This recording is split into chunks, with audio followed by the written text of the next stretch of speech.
Welcome to episode 13. Thank you for tuning in. I'm Chelsea Clark. Today, I want to talk about something that we are all guilty of at some point as entrepreneurs.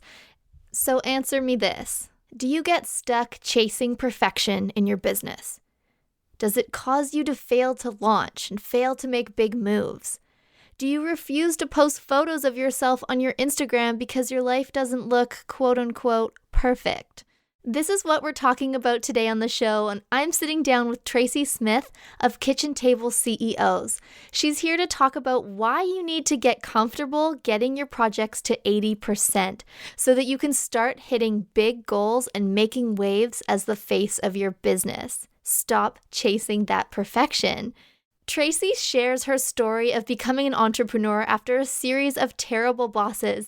She has some advice for how you can say screw perfection and start showing up in your business every day so you can put out content that you are proud of that reaches the audience that needs to see and hear it.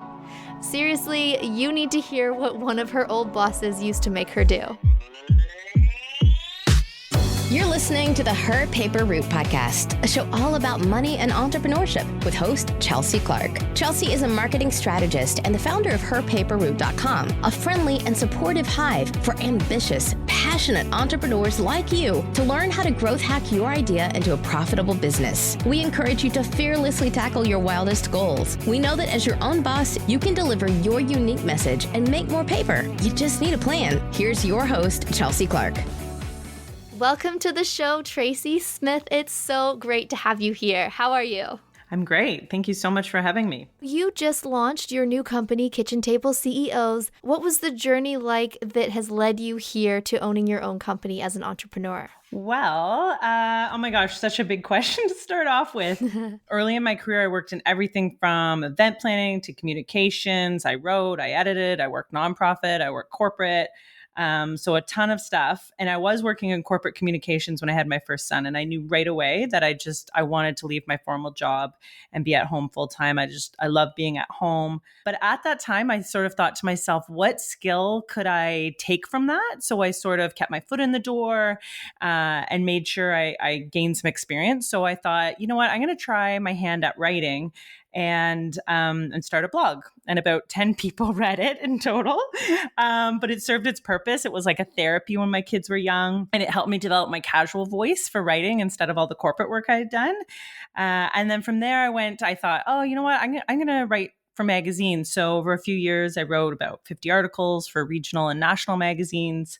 And that was great. I got to meet a ton of people, tell their stories. I had great flexibility when the kids were young. Did you pitch yourself to magazines? Did you have connections from your past business experience? Like, how did you start doing that? You know what? When I was at home with my kids, the very first pitch was Cottage Life magazine.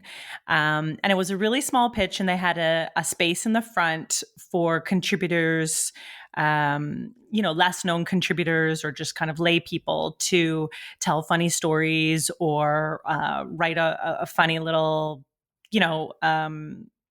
excerpt or something. And so that's where I started. I actually pitched a couple of small articles to Cottage Life, and I was so excited when I heard back, and I actually got paid for it. So that was just like a huge win. And it gave me a little bit of confidence to say, hey, maybe I can do this. Maybe I can write articles. And funny enough, my sister was looking through a local newspaper at some point, and there was this random classified ad. I don't even know that they use those and they work anymore, but there was this random classified ad looking for freelance writers, and I responded to it, and that started a journey with a regional Ontario magazine, writing tons of articles for them, probably 4 or 5 each issue, in the area of food and home tours, restaurants, notable people in our community. And it was great. And there's so many people who are bloggers and writers, and they're always looking for different ways that they can make money and monetize their creative talents. Well, and you hear it all the time, like, just believe in yourself. But we have so many of those negative voices that are just like, oh, I'm not a writer. I've never written. And, you just have to like put your your big girl pants on, take a deep breath and just like go for it, whether it's cold calling an editor and feeling like, an idiot on the phone as you talk, but just kind of getting your way through it, whether it's, talking to anybody who might have a connection to that. But, truly mine was through cold calling. I mean, cold calling and just, putting myself out there and asking around and pitching myself. I didn't really have any connections, and it ended up working out amazingly. Yeah, you're putting yourself out there and you're just making it happen.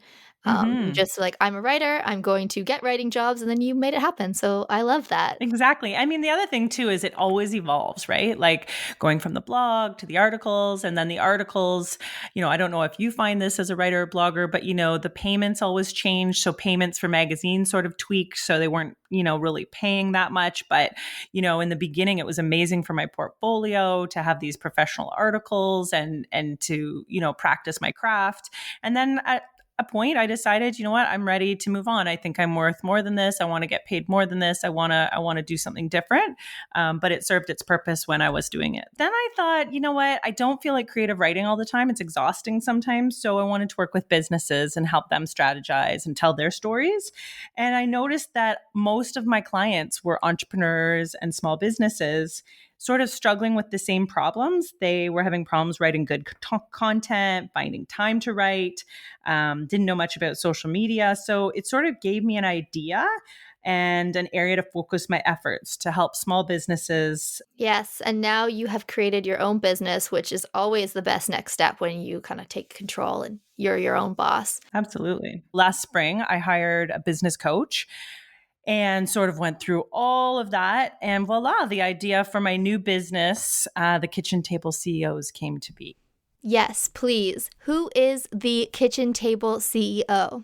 Yes, a kitchen table CEO is a woman entrepreneur, often moms, working from home, often right from the top of their kitchen table or the kitchen island.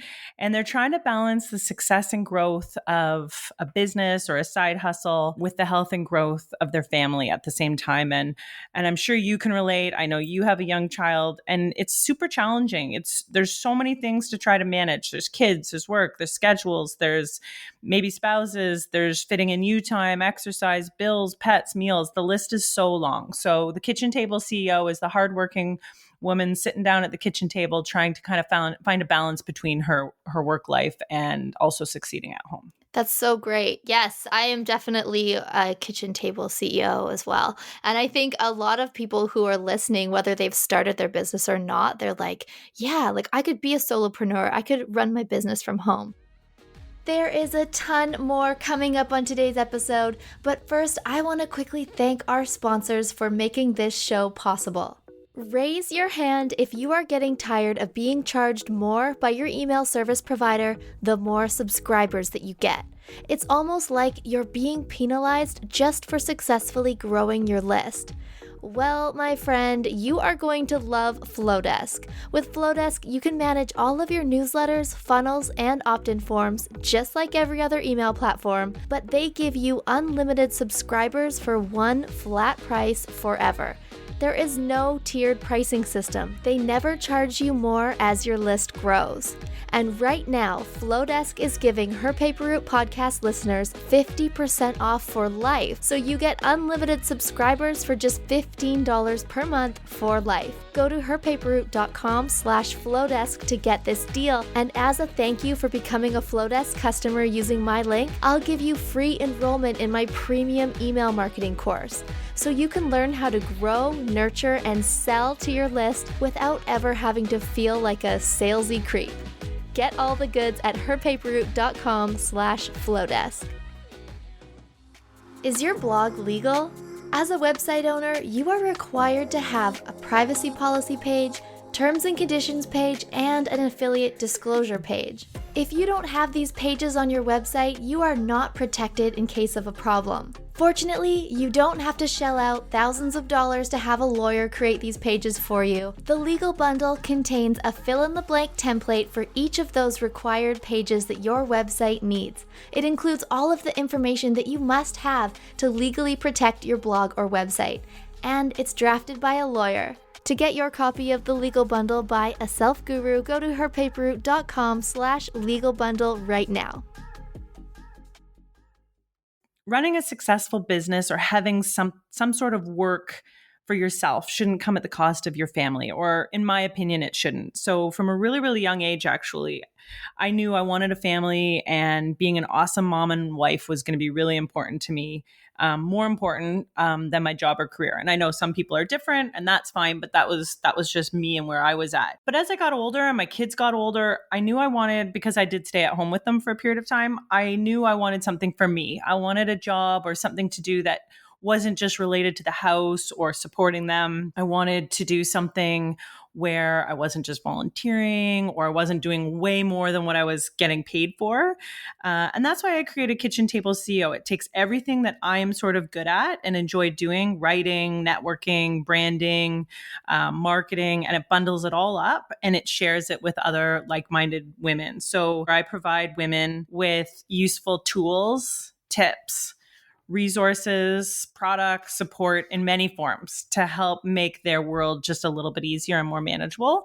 Again, both for their work side and their home life. All of those things are so important, like the marketing side, the business side, the creative side. And now that you're working with your own clients, what are some struggles that you see your clients facing that you seek to help them with?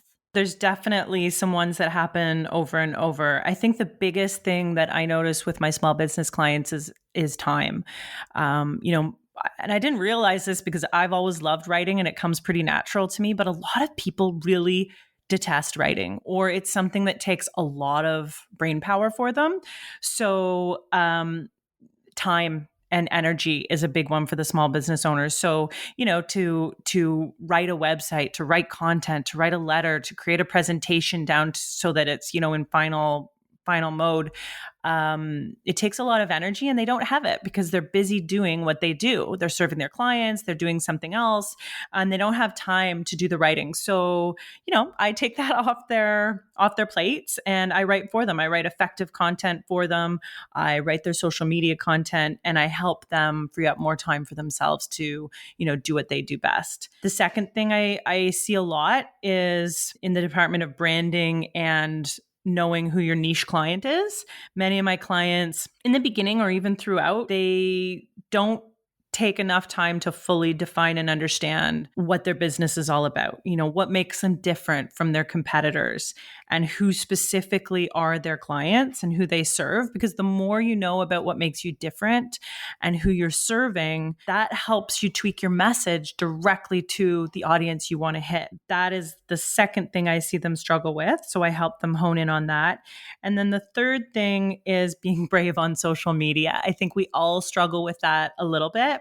But a lot of my clients, most of them, I have to sort of, they don't want to put themselves out there on social media. And so a lot of times on their Instagram or Facebook feeds, nothing about their business or themselves are on their feed. They don't want to take pictures of themselves. They want them to be perfect.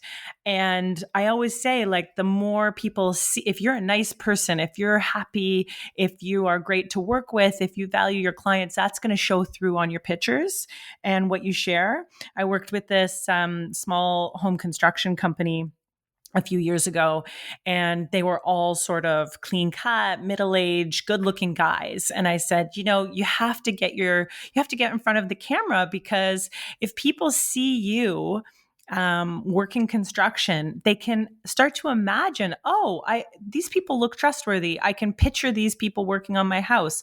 I could picture myself in a meeting with these people. So without you even knowing, people are gravitating to you and liking you better, So anyway, so being comfortable with social media and getting in front of the camera is another thing that I really sort of push my clients to do. That's so important. I think a lot of times, especially for new business owners, we get stuck worrying about what people are going to think. And then when we think of Instagram, we think of the beautiful, perfect, white, brightly lit feeds where, Perfect, yeah, yeah. exactly. Where everything like is white walls and it's all just perfect. And, we look at where our own homes, like, oh my gosh, we have kids, we have family, we have life. Our houses may not look like that.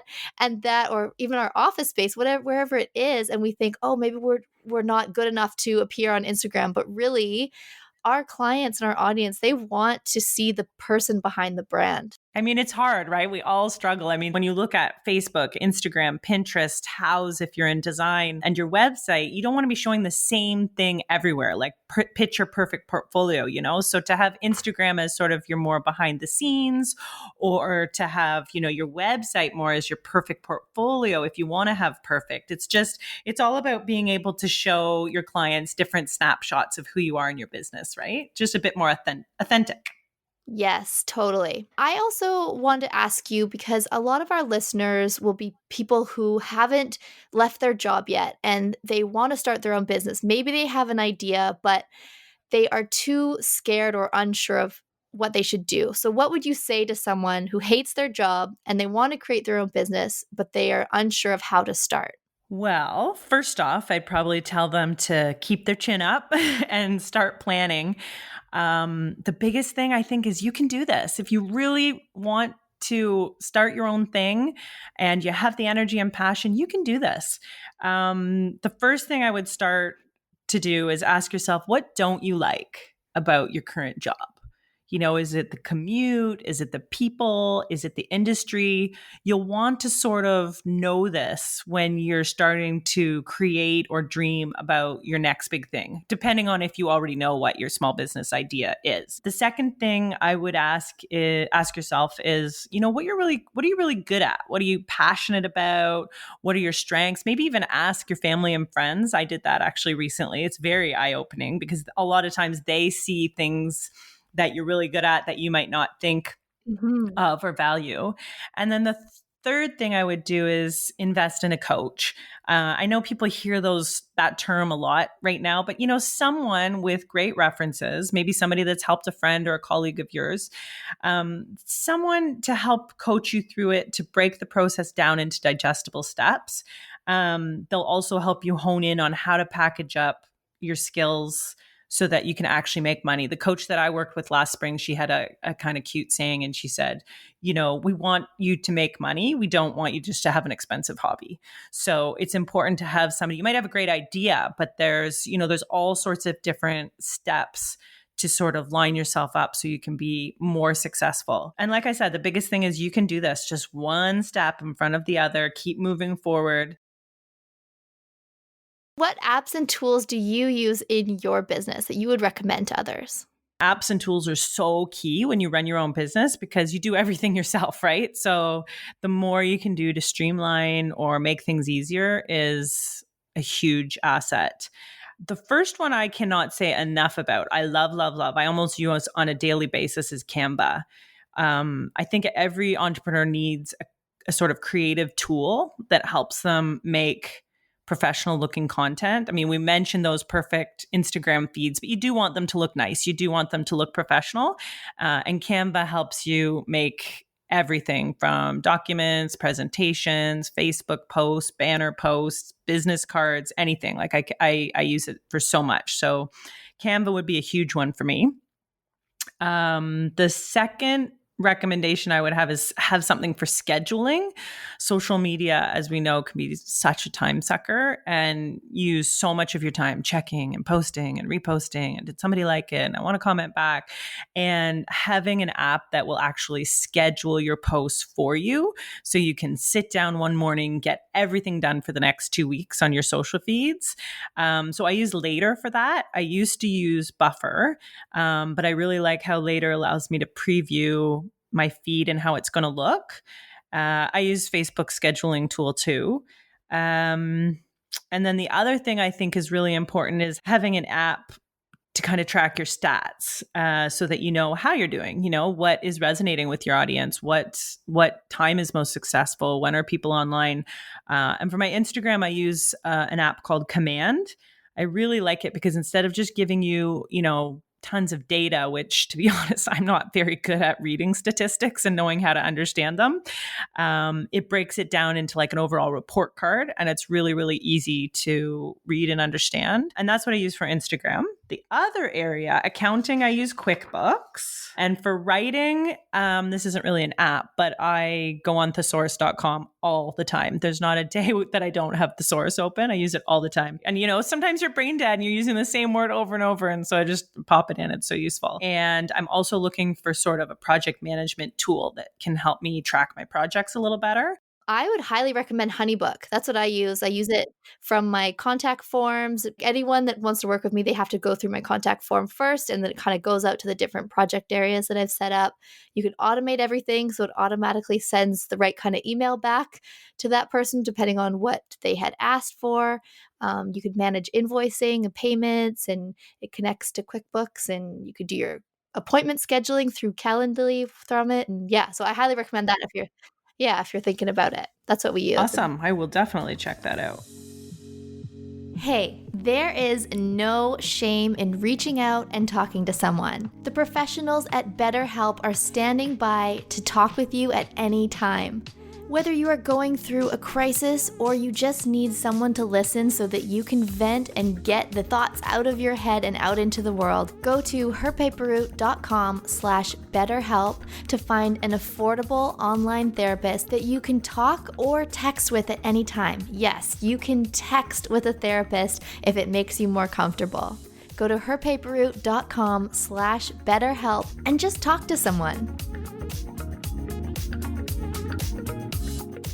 In your business, what do you love the most about the business that you've created? Well, I'd have to say, you know what, helping other female entrepreneurs get started on solid footing and offering them support, it's so rewarding. Like when you work with a small business that, you see they're overwhelmed, they have so many things on their to-do list and they don't know where to start, or, there's certain areas like writing and marketing that's just way out of their comfort zone. When I can offer support and help them, just get started right and represent themselves and put their story out there.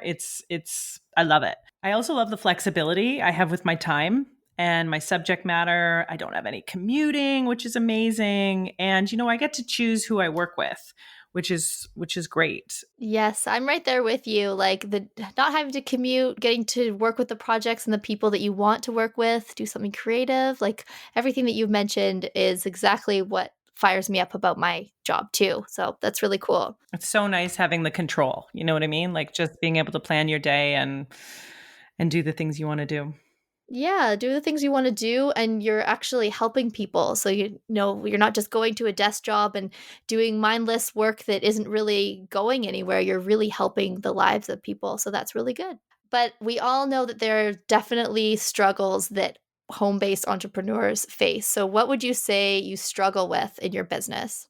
For sure, it's wearing all the hats. Like sometimes you just want to sit down and get a job done and you're pumped and you're all motivated, and then your computer doesn't work, or you have your invoices piled up, or, sounds silly, but you have to stop and make your lunch. And, it'd just be really nice to have an IT, legal, accounting department or a cafeteria to, forward things to or walk to or what have you.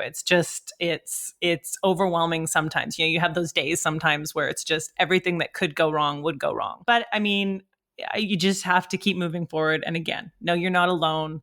Know that, everyone struggles with that stuff. When I look back, I mean, the best word to describe my career is definitely a journey. Like you don't realize when you're a teenager or in your 20s or you're volunteering somewhere or you're doing your like lame-o summer job, how literally everything that you do is a part of your journey and it's helping you for your next step. And when you look back now that you can see how all the pieces fit together. So in my 20s, I worked for some really tough bosses, and some cutthroat corporate offices. And they were really, really difficult work environments. And I just really felt like I was held back a lot by individuals who, weren't interested in growing or evolving or letting me excel. And I don't mean that selfishly. It's just, if you knew the environment, it was crazy. Like a couple examples, this one place in particular, this gentleman I work for, I sort of ran special events, but I was also his assistant as well.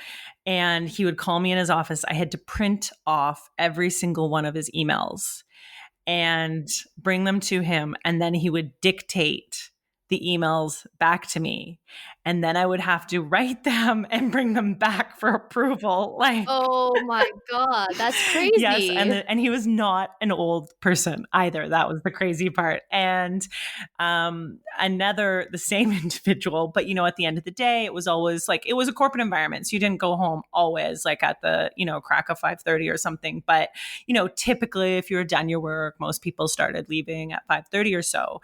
Well, he would have me sit and at my desk, even though all my work was done, and answer his phone, which sometimes would or would not ring while he went to the washroom for half an hour. Oh my god. And I'm like, talk about a lack of control and feeling stifled as far as I'm like, oh my gosh. Or if I had a meeting because I was trying to, advance myself and do things. If I had a meeting and he felt like I was away too long from my desk, he would actually come call me from my meeting and call me out of it. Wow. Even if I was running it, just to come sit back at my desk to answer his phone. So, it's situations like that really, I think, taught me what types of environments I want to work in. Like who do I want to surround myself with? I wanted to work with positive, like-minded people who were moving forward, people who had family and balance in their lives. Like this one place I worked, like everybody was kind of on their third marriage. There were no pictures of,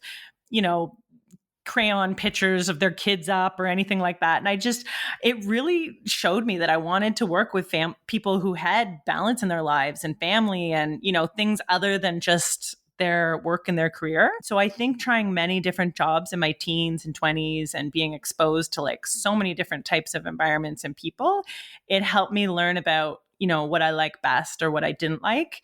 And creating Kitchen Table CEOs is sort of like the pinnacle of all of my experience rolled into one, and then this way, again, like we already talked about, you get to surround yourself with the people you want, you get to create the environment and sort of put out the energy that you want. Totally. In order to know what you want, you have to go through a lot of things that you realize you don't want. I think that all those kind of experiences lead you into something that we all go through bad jobs or, bad relationships or whatever it is, but it helps us to grow and become just better overall in the end. Yeah, exactly. In that journey of the ups and downs and icky bosses, what has been the most helpful thing that you've learned along the way? I've got two. And these things have become, again, really apparent since, ramping up working for myself and creating the business. But the first, and this is a biggie, no one has it all figured out. Even like the mentors and the leaders that you learn from or you follow and maybe you watch on social media, like nobody has it all figured out. They might be a few steps ahead of you, obviously, but nobody has it figured out. So, when I'm feeling overwhelmed or my negative inner voice comes out, which, it does a lot, it just helps me to remind myself that like just one step forward, keep moving, keep going. And then the second thing is, and I've had to do this because, again, starting your own business, there's so many things on the checklist that you want to put out there, whether it's your logo, your business card, your business name, your website, your content. But it's really easy to aim for perfect and never accomplish anything, So, and I'm not giving anybody excuse to, put out unprofessional error-filled content out there for the world. But sometimes you can get really stuck. Like when I was working on my logo, I'm like, oh, I like it. And it's so close, but I didn't know how else to tweak it. I didn't know. And so, you know what? My new saying is sort of get to 80% and just go for it, like press send. And, it takes a bit of the pressure off, thinking, okay, I'm so close. I really like it. And I can always come back and tweak it if I want. I can always come back and change that sentence if I realize that there's something more that's going to work. Or, if you're developing a program and something doesn't go right in the course, like I can always, tweak it next time. So again, it's not an excuse to be unprofessional or put out quality that content that you're not proud of, but sort of getting to 80% and then just going for it and knowing that you're pretty close and you can always tweak it if you need to.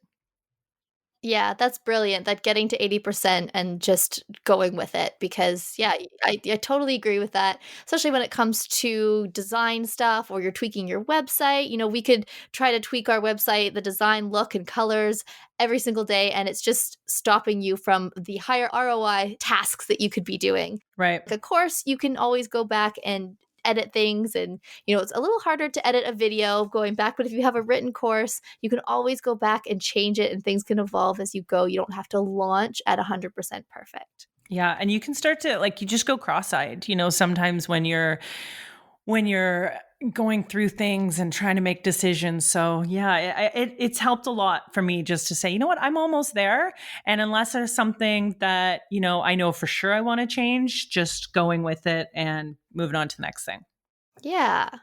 And now that you are your own boss, how has stepping into that role changed your life? Apart from no more commute and being able to work in my slippers and having the Mhm. flexibility to attend school events or, something during the day, which is huge. Again, we talk about control. I don't know about you, but I love that. I'm an efficient worker. So when I used to work at, a corporate job where you had to be there regardless of how well you worked, it really bothered me because I'm probably working more efficiently than anybody else, but I still have to be sitting in this desk, So now that I have my own business, I just love the fact that, if I want to do, change around my schedule and have that flexibility, that is amazing. And it's a huge value to me.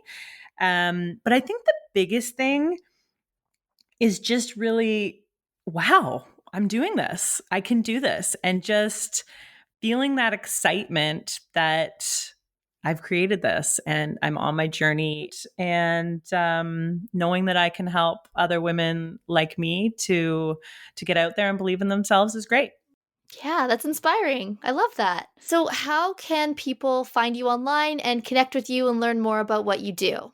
Well, you can visit us online at www.kitchentableCEOs.com, and you can see us at Kitchen Table CEOs on Instagram and Facebook. That's great. And do you think that in the future you'll be launching courses or maybe a book or something down the road? Funny you mention a book because when I was talking to my business coach, it was we had two kind of finalist ideas for my next step, and one was writing a book. Maybe it will translate into a Kitchen Table CEO's book. You never know. Yeah, I mean, hearing the name, it just sounds like it should be a book. So, I could see you doing that. Awesome. Thanks. That means a lot from you. Well, thank you so much for taking time out of your day to come and chat with Well, me. thank you so much for having me. I've loved this experience and it's great to share my story and I couldn't have done it without you. So thank you so much. Releasing your work at 80% is not about putting out less than complete work. It's not about settling for low quality work at all. The fact is, your project, course, blog post, sales page, or whatever it is, was probably complete days ago, but you are paralyzed in a tinkering nightmare aiming for perfection that really does not exist. When you step back and realize that your work is at a place where it functions, it gets the message across, and it looks good, it's time to launch. Truthfully, you can always go back and make edits from time to time, but the main thing is we want you to get your content out into the world, and that content extends to you being the face of your business too. If you know that you should be posting more photos of yourself and your life on your business Instagram, but you're uncomfortable with putting yourself out there because your life doesn't look perfect all the time, well, you really do need to know that if you aren't showing up, you are losing out. Because after all, your customers and clients want to see the human behind your brand. So I hope that today's episode inspires you to go out and post something on your Instagram right now or on your blog or social channels, whatever it is. Just put yourself out there, something that shows the real you, the human behind your brand. So be sure to follow Tracy at kitchentableCEOs.com. And if you want to check out my Instagram, I'm at HerPaperRoute and at Blogs for Sale. So thanks again for tuning in. I hope to catch you again soon. We hope you found this episode helpful. If you did, please say so by leaving us a review on iTunes. And be sure to share this episode with your friends. For more entrepreneurship resources and to connect with Chelsea, swing by HerPaperRoute.com. Now go make something.